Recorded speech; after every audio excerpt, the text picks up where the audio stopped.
Hey guys, welcome back to RG's Bike Life.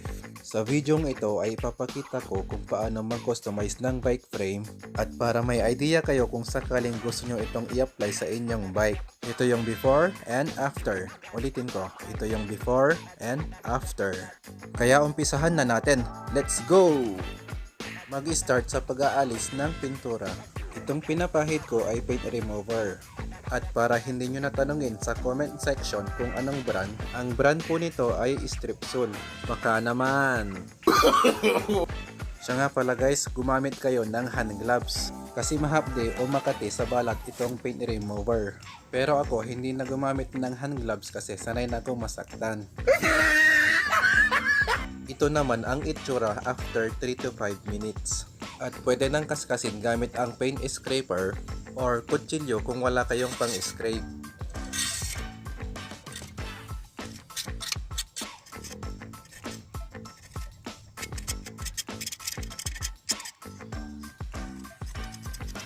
This part naman ay gumamit ako ng wire brush para sa mga sulok or welding part nitong frame.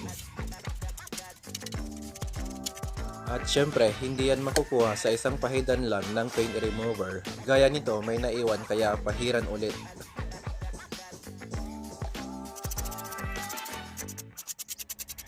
Ito namang maliliit na natirang pintura, kaya na yan ng liha na 120 grit.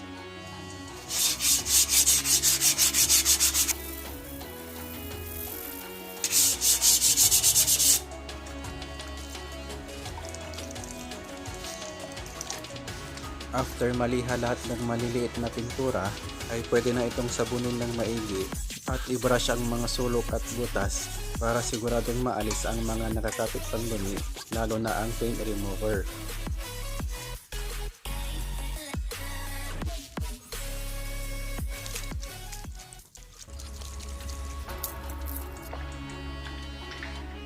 At this part naman, kung gusto nyo maging smooth welding ang inyong frame, ito ang gagawin. Masilyahan nyo ng ganito.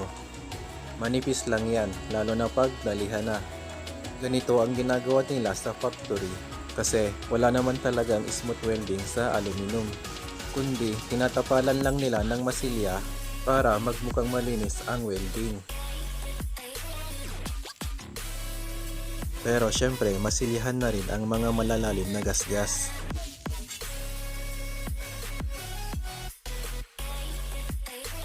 Pagkatapos patigasin ang masilya, lihain ito ng 120 grit hanggang sa maihulma na sa pagka-smooth welding.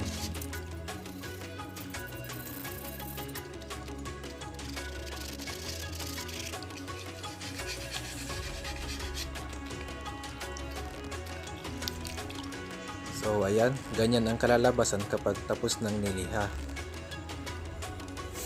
Syempre, bago ko ito primeran ay pinunasan at sinigurado ko na wala ng tubig sa bawat butas ng frame.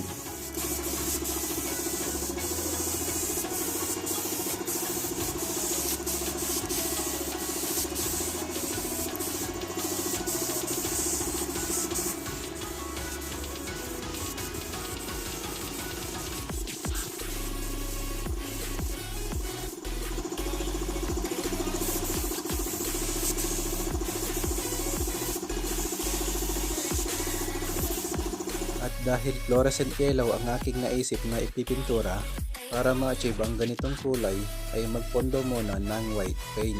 Pero dahil ito ang gusto kong lumabas na kulay, ay magpopondo muna ako ng metallic silver paint base sa aking experiment dati. So ayan, metallic silver na yung aking ini-spray.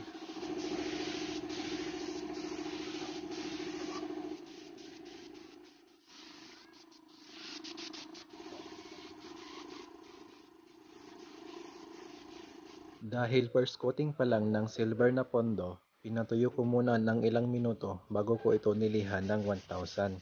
Yun ay medyo magaspang kasi yung primer at para na rin maiwasan ang orange peel sa pintura. Ano ang orange peel na tinatawag pagdating sa pagpipintura?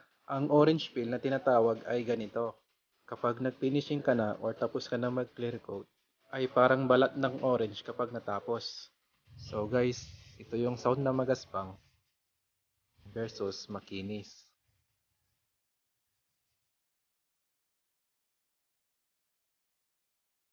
Kaya take your time sa pagliliha guys, para siguradong makinis at hindi orange peel ang kalalabasan pag natapos. But after that ay pwede na ulit i-final na silver paint para sa pondo. So ayan, binabalik ko lang yung nirol yung karton para hindi mapinturahan yung sa loob. So ito na mga idol, final silver coating na para sa metallic silver na pondo.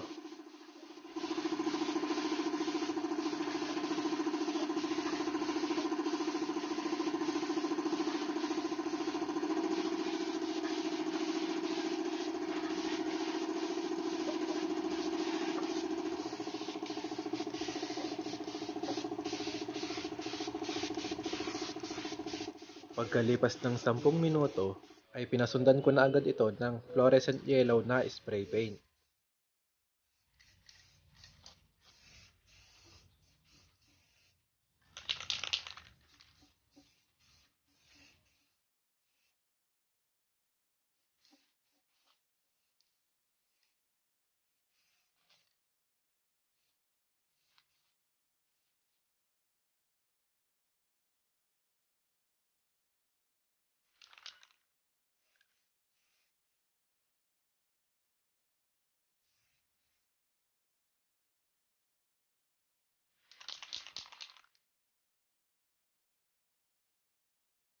First coating pa lang yan mga idol.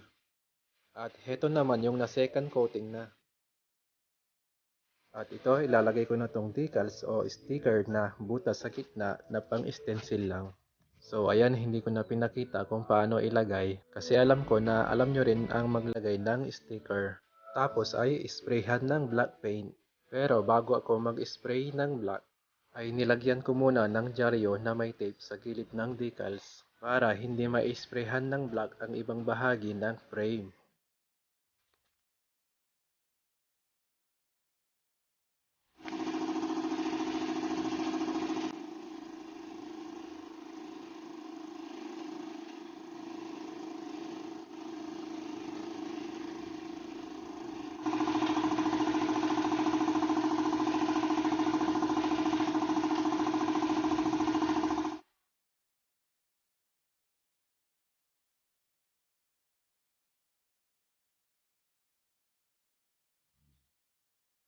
Tapos dito naman ay nilalagyan ko ng fine line tape para sa combination na black paint sa likurang bahagi ng frame. At syempre, lalagyan ng dyaryo ang harapang bahagi.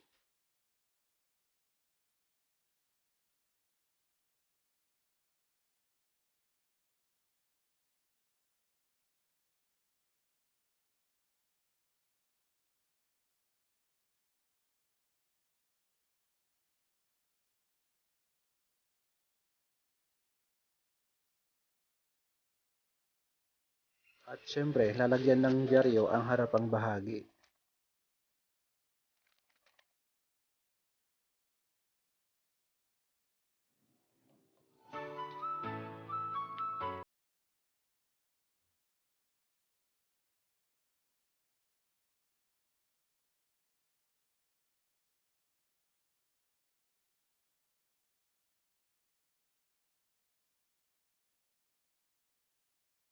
At this time naman ay ginupitan ko ng malit lang ang sachet ng dishwashing liquid. At ibinuhos ko sa frame ng dahan-dahan para magkaroon ng design na dirty look or street look.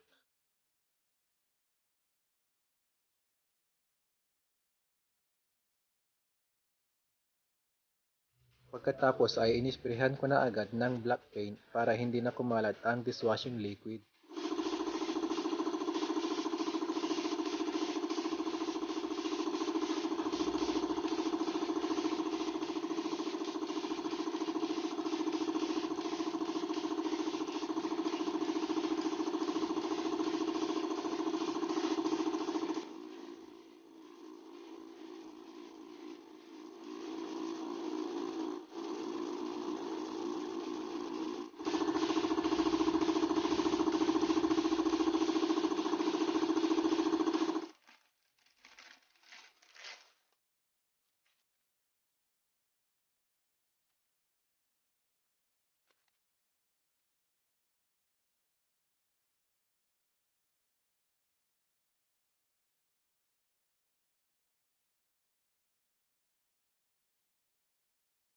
So ngayon ay huhugasan at lilihain ng 1,500 para matanggal yung gaspang at yung pintura na nakapatong sa dishwashing liquid.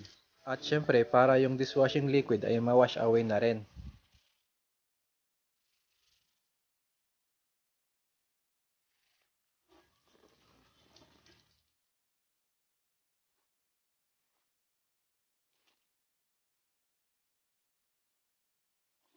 It's clear coat time. So heto na mga idol, ang last na gagawin ay ang pag-clear coat.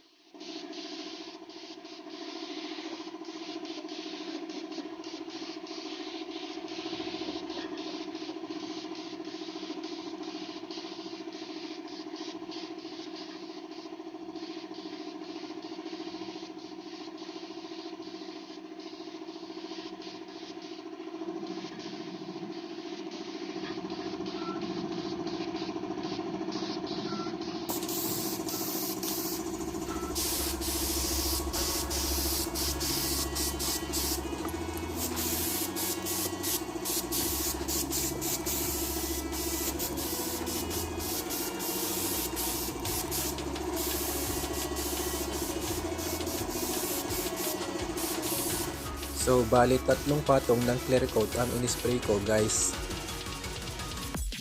So guys, ito na yung natapos ng napinturahan. Anong masasabi nyo? I-comment nyo na yan. Kayo na ang bahalang humusga mga idol. Smooth or orange peel? Smooth welding or hindi? So guys, don't forget to subscribe into this channel to help me to grow. And thank you very much all of you guys, my viewers, my subscribers, who tirelessly supported me. Ride safe always mga kapadyak and God bless you all.